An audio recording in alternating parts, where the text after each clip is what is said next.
Vamos falar agora sobre a alta de Fabiano Kippermay, autor da chacina na creche de Saudades. A nossa equipe, ela registrou com exclusividade, hoje pela manhã, o momento que ele saiu da unidade hospitalar e foi para a viatura do DEAP, do Departamento de Administração Prisional, escoltado pelos policiais penais. A equipe que estava acompanhando lá é a mesma equipe que está lá nesse momento, que é o Felipe Croix e também o Roberto Bortolanza. E foi um momento muito forte aí para os nossos profissionais, porque eles estão acompanhando isso desde o momento na semana passada. Foi a equipe que mais acompanhou, que chegou primeiro lá na cidade de Saudades durante o começo dessa ocorrência. E agora acabou hoje de manhã flagrando a saída. Dá uma olhada aí, no momento ele sai de cadeira de rodas, o que é um protocolo do hospital, e depois vai para a viatura. Felipe Croix, você que acompanhou, conte pra gente, tá no ar.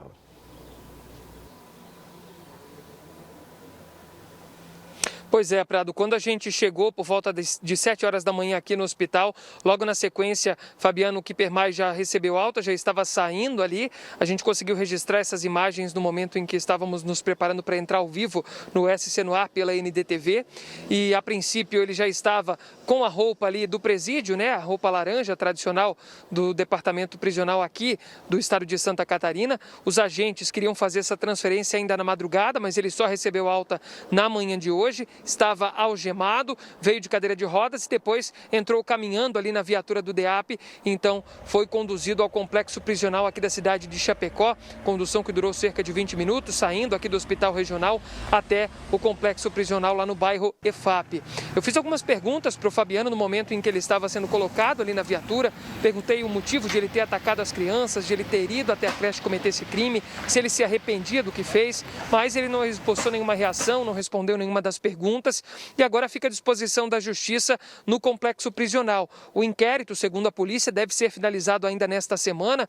Ele foi ouvido, Fabiano Kippermay, aqui no hospital ainda na segunda-feira, depois de passar por um procedimento de retirada da cânula de traqueostomia. Ele conseguiu voltar a falar e o delegado interrogou ele por cerca de 1 hora, mas não revelaram conteúdo, do que ele falou. Só disseram que, de fato, tudo o que Fabiano disse, a polícia vai de encontro com o material que foi apreendido na casa dele, os dispositivos eletrônicos como computadores, pendrives e também o videogame de Fabiano. Então, tudo isso passou por uma perícia e o que ele falou vai de encontro com o material encontrado nesses dispositivos eletrônicos. É claro que a gente segue acompanhando todo esse caso, Prado, e atualizamos as informações aqui no Balanço.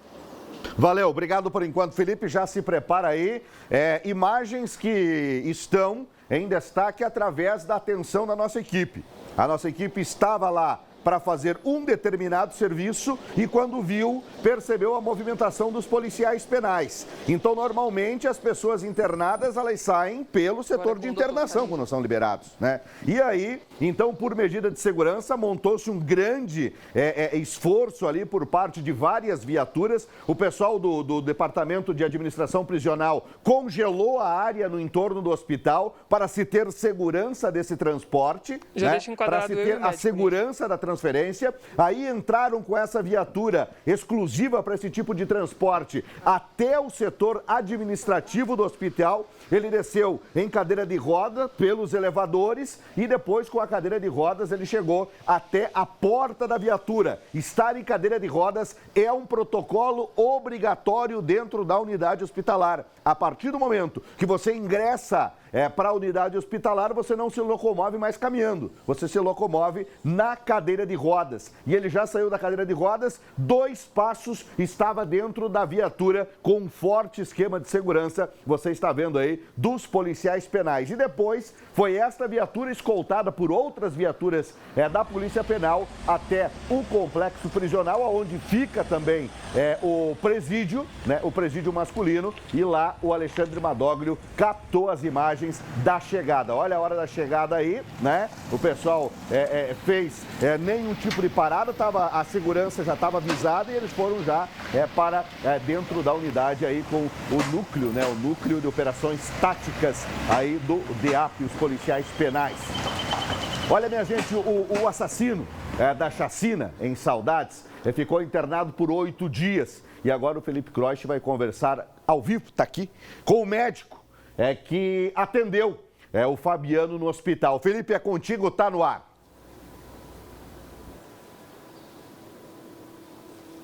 Pois é, Prado, estou aqui ao lado do médico Jonathan Caon de Souza, ele que prestou esses atendimentos ao Fabiano desde o momento em que ele chegou aqui. Doutor, conta pra gente então como é que foi o momento em que Fabiano chegou, qual era o estado de saúde dele, além do corte no pescoço, ele tinha outros ferimentos pelo corpo, o senhor contava para mim. Tudo bem, boa tarde. O paciente, a gente começou a ser ventilado com informações na terça-feira passada. No final da manhã, a partir das 10 e poucos da manhã, começou algumas informações que teria acontecido esse incidente em Saudades. A partir do momento a gente já estava no centro cirúrgico aqui do Hospital Regional, sempre pronto e hábito para esse tipo de tratamento. A repercussão ela começou a progredir e depois do momento que ele teve a transferência de Pinhalzinho encaminhada aqui para o Hospital Regional, os protocolos que existem aqui no hospital, na instituição, eles são excelentes nesse sentido de trauma, grandes catástrofes ou para salvaguardar o paciente aqui da nossa região.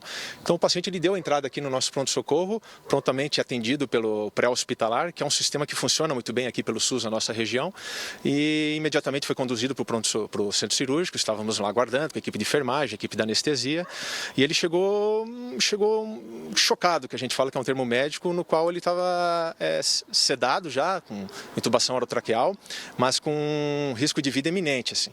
De todos os cortes contusos que ele apresentava pelo corpo, ele conseguiu se autotraumatizar.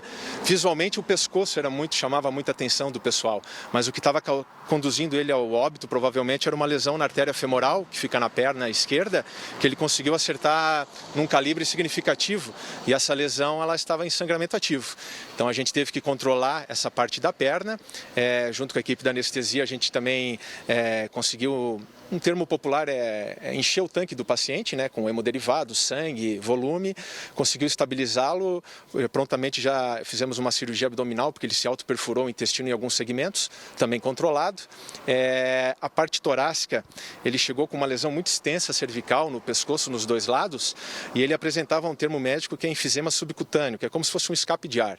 Não tinha como a gente derivar se vinha da parte pulmonar ou do pescoço que estava aberto, que a traqueia ela estava lesionada. Então a gente prontamente conseguiu fazer um procedimento torácico e cervical, que é a traqueostomia, que muita gente começou a indagar. Hoje em dia com o Covid muita gente pergunta, porque pacientes entubados em UTI saem com a cânula, e ele, graças a Deus, as próximas horas foram se decorrendo de uma maneira saudável, ficou no nosso atendimento na pernoite inteira, conseguimos vaga de UTI, e da parte da vida humana, digamos em si, ele conseguiu ter um sucesso, né? Ele se recuperou bem, né, doutor? E é claro, tem toda a parte da ética médica, mas como é que foi o tratamento com ele, o tratamento dele para com a equipe médica depois que ele voltou a falar? Ele falou sobre o crime, citou alguma coisa para vocês, chorou? O paciente em si, ele chegou sedado, chocado, entubado. Dos 8 dias de internações, não vou te agora lembrar se foram 3, 4 dias, ele teve essa parte que ele teve sedado, né? Foi prontamente atendido na UTI. A partir do momento que ele começou a sair dessa sedação e foi para o quarto, a relação médico-paciente, a gente só teve profissional. Não teve nem tempo e nem indagado nada nesse sentido, né? Não tem uma avaliação pessoal minha ou da equipe médica e de enfermagem da instituição relacionada a isso, não cabe a nós, né? Ele demonstrava alguma emoção para vocês? Perguntou sobre os familiares? A princípio os familiares não puderam acompanhá-lo aqui no hospital, né? Ele estava sob custódia do Estado, né? Bem salvaguardado no seu leito, mas a princípio não teve essa interação não, de demonstrar algum, como você fala, sentimento, alguma coisa, a gente nem abordou. As perguntas eram objetivas, a gente que é da ala cirúrgica é bem mais objetivo ainda, então era realmente ver os sinais e sintomas dele clinicamente, a parte pós-operatória, e como ele evoluiu muito bem, não teve nada nesse sentido, não. Doutor, o senhor é de São Carlos, né, ao lado de Saudades, e é um crime que choca a todos, né? A gente é da cidade, a gente é do interior, é daqui, né? Então, Saudades, São Carlos, Águas, Palmito, são cidades alemãs, italianas. Como é que eu vou te falar? O povo é receptivo.